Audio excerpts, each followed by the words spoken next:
Welcome to Cartoonist Kayfabe. My name's Ed Piskor. I'm Jim Rugg. Jim, we're fans of looking at some of the earliest works of our favorite creators. How about we take a look at John Romita Jr.'s first comic? But first, what do you have? Plain Jane. Speaking of first comics, this was my first Marvel DC work. Brought back to print last year and available now wherever books and comics are sold, online, bookstores, or comic book shops. You can also follow me on Patreon, patreon.com/JimRugg, where you can see my original art. You can download out-of-print zines and minis. You can see my process, scripts, layouts, how I make the comics that I make, like the Plain Janes, Street Angel, Octobriana, and much more at patreon.com/JimRugg. Red Room Comics, Murder on the Dark Web for Fun and Profit is the name of the game, and the Antisocial Network is out on stands as we speak. Get these issues while they're hot. Every issue completely self-contained, so if you see one of these on the stands, scoop it up, give it a try. If you like it, grab another. Beginning in early November, not October, because of those worldwide supply chain issues. Hard to get paper at the printer for the amount of copies we need to publish, Jimmy. But still in time for the holiday season. Yes, for sure, man. Get this for your kid for Christmas. That looks like the right color palette for Christmas, right? Yes, for sure, man. The book is going to collect the 4 issues, full director's commentary, 32 pages, never seen process art. There's a sketchbook section with a bunch of character designs and lots of other stuff, man. I think there's 120 pages of comics amongst these issues, 208 pages in the big book to give you some idea about the extra value that's included there. And first issue, a trigger warning coming in December, man. So we are keeping that train running, Jimmy.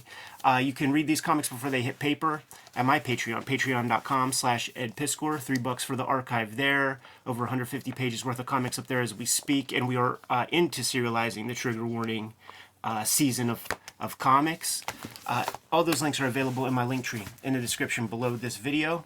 So Jimmy, Amazing Spider-Man number 11. We're preparing for our John Romita Jr. shoot interview. I was listening to a bunch of conversations he had on other Zoom interviews and whatnot, and they brought up Amazing Spider-Man Annual 11. They showed the cover, and I was like, I have that, but I don't remember John Romita Jr.'s contribution. That's because he didn't do the main story up front, man. You had Don Perlin, one of the early G.I. Joe artists and one of the guys that ruled with Jim Shooter over to Valiant, man. I forget all the comics he was working on at the time, but if you watch that Comic Historian's 13-hour interview that he did, he was trumpeting the fact that he had Don Perlin with him over there at Valiant, man, so that made everything okay. So you scroll to the back of the book, man, and we're looking for this backup feature called Chaos at the Coffee Bean with debut penciler Johnny Romita Jr. Nepotism at its peak. That's goddamn right, man. All right, man. It's a small backup feature, man. 4 or 5 pages worth of comics, so not too much opportunity to quote unquote get your shit in, as the great Arn Anderson or Jim Ross would say. Curious about how this comic was set up, man. Was it Marvel method? Because if so, there are certain things that you can put on the writer. For instance, this splash page where a guy is shooting a moonroof into the ceiling of this coffee bar and saying nobody moves and everybody lives. Is that Squid Games right there, man? Like cognitive dissonance at its finest. And if it was Marvel method, you could just have this guy say something different. Yeah, it's true. Fair enough. You got to assume it's Marvel method, right? I imagine in the 70s. I guess I could be wrong, but yeah, that doesn't feel like you're writing out this kind of script. Almost a waste of time to put that level of script in. It's neat to see, we look at these guys that are really young, first jobs, stuff like that, and he talks about storytelling, John Romita Jr. as being his strength, and I don't disagree with him, and it's cool to see some of that here. The very first splash panel, you get a low angle, right? Classic way of making your characters look bigger. So you want to introduce that villain. Granted, he's in the back of the room, so he's not too big, but that low angle is kind of a classic motif for that. And you get to see the interesting eye of the artist where you're seeing under these stools because the point of view is so low, kind of a dramatic choice, but also these directional devices. And this is probably, I'm going to call it the least interesting page, and that's mostly because there's no Spider-Man, there's no splash panel. But you look at what makes these pages stand out. I think this directional device, really good. Close up of Mary Jane, close up of Peter. So mixing up a little bit of those medium and close-ups, which a lot of early cartoonists, it's all the long shots, it's all trying to stay clear. So that was something I expected to see whenever we dug this out. And he's bouncing around with his shot variation. So pretty well done in that regard. I think he has his daddy in the back of his mind a whole bunch, not just with the aesthetics, but with the things that you just described in mind, man. I still remember when comics were at their height during the speculation boom. Johnny and JR were on the Home Shopping Network, man, and they were both doing some drawing live on camera on big tablet with a big Magnum 44 marker Right. that can stink to high heaven. And The least comic book making like tools, by the way. You always see Absolutely. these cartoonists use those for demos, and it's like, man, that's a rough tool to have to try to draw a pretty picture. And of course, both guys drew beautiful stuff, man. But John Sr. couldn't help but criticize John Jr. You're drawing Gwen Stacy, but she's blonde, and you have too many lines in her hair. These do remind me a lot of John Sr. And I give Milgram the credit, right? Yeah. I think I've heard John Romita Jr. talk about this story, or somebody talk about this story, and how much Al Milgram sort of rescues it, which you hear a lot, of these early guys and what inkers would do back in the days. They weren't tracing, they were sort of, Klaus Janson in our interview talks about it. You fix the stuff that's wrong when it comes to you.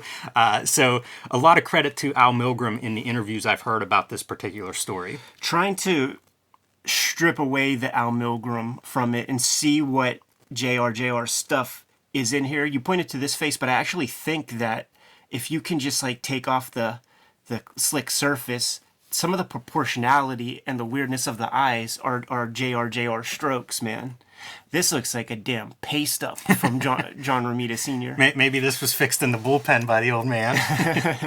This, if you got a 4 or 5 page story, kind of hard to have a lot of drama, man. So when you have your Chekhov's guitar player and you introduce him on page 2 and have it pay off on page 4, not much room for dramatic possibilities, man. And when you have a flashback that goes back 10 minutes and gets caught up to date at the end of the page and only one extra element is introduced, something tells me we're going to have to keep our eyes on this character. See, Jimmy. you know your storytelling, Ed.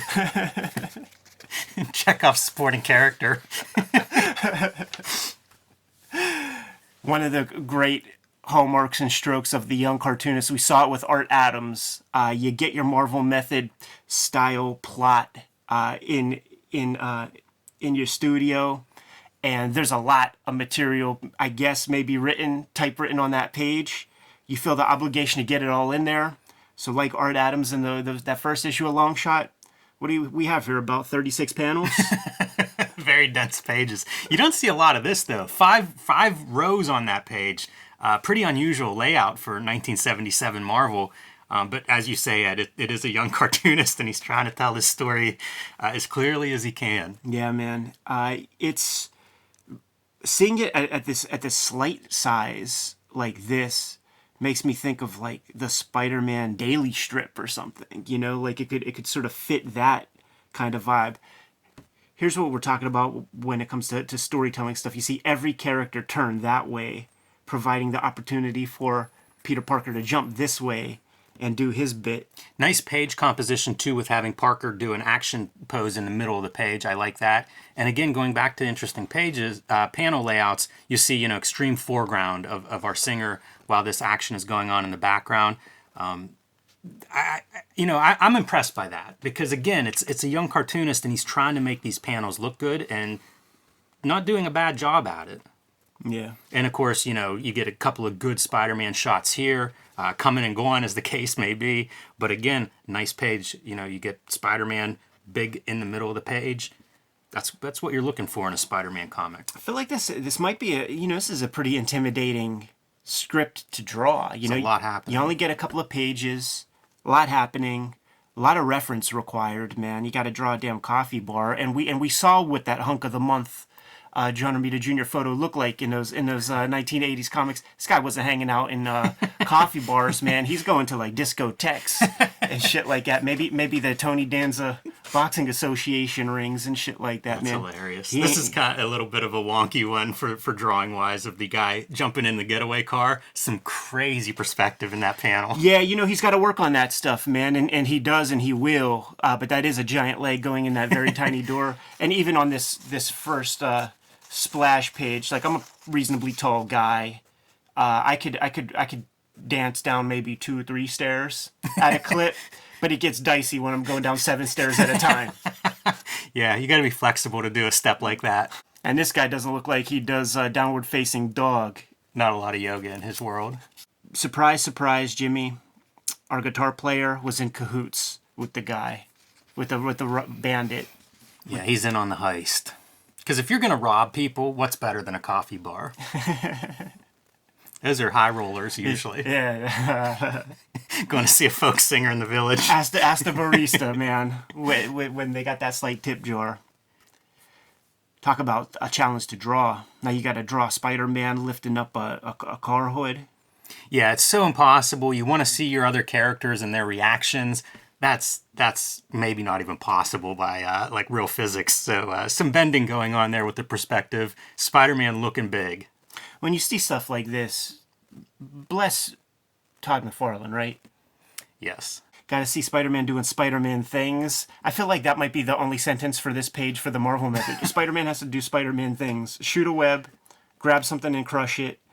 The car has a moonroof now, and that is a boxy car. Very much. And those dudes do a funny move of maybe Spider-Man's influence, maybe their attempt to get him off of crashing. Doesn't help at all. Yeah. It seems like a dangerous car to crash.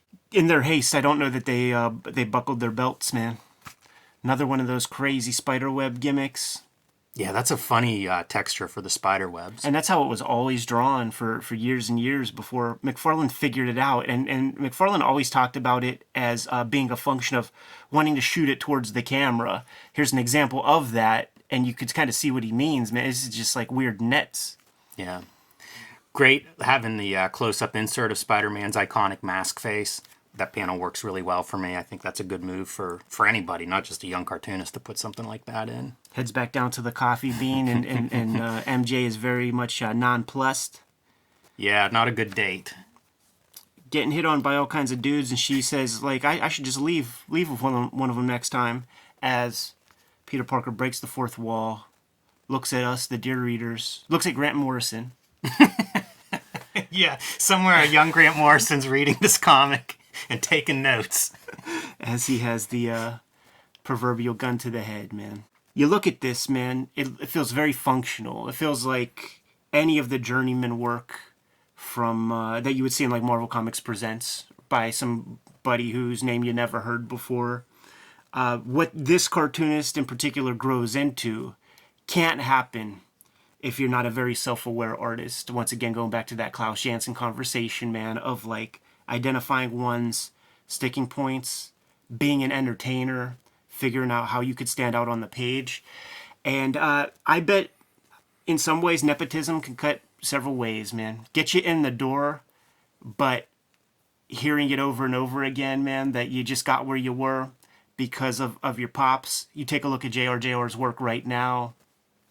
I'm a fan of that stuff, man. It has nothing to do with his pops. Yeah, it is interesting how far he goes from this style, which I would say is closer to his dad's look, Yeah. to what he looks like now. You know, and is his own guy, his own style. Fun to look at, man. Not the last time. We're going to take a look at the first early works of some of our favorite people in comics, man. But had this one in the archives. We had the shoot interview. Had to dust this off, man. Give it a glance. The other thing that's tough for this as an assignment and from a nepotistic point of view is like Spider-Man's Romita Sr.'s best known character, you know, in terms of his work being at the A+ level. Man, you've got big shoes to fill to start with, and now you get a Spider-Man assignment out of the gate. They're not doing him any favors with that. We could zoom in a little bit, man, and you see they put the junior a little smaller than the rest of the John Romita part, man. Wonder if that was an editorial call. Let's see how small we could get that junior. Yeah, Johnny Romita Jr. I wonder how old he was here. I didn't look up like when he was born or anything, but had to be pretty young at this point. Yeah. Possibly still a teenager. super fun, man. Amazing Spider-Man Annual 11 might be affordable, and you'll be able to get the first appearance of one of best pencilers alive making comics. Kayfabers, like, follow, subscribe to the YouTube channel, hit the bell. We'll notify you when new vids are available. Jimmy, what's out there? Join me on patreon.com/JimRugg, where you can download out-of-print zines and mini comics. You can see my original art, scripts, process, layouts, how I make the comics I make, like Plain Jane's and Street Angel, at patreon.com/JimRugg. Red Room comics are in the wild. 4 issues of the Anti-Social Network are on the stands as we speak. Scoop any issue up. You're going to get a full, complete experience. The trade paperback comes out, I believe, the second week of November, with maybe 60, 70 pages of extra material in there.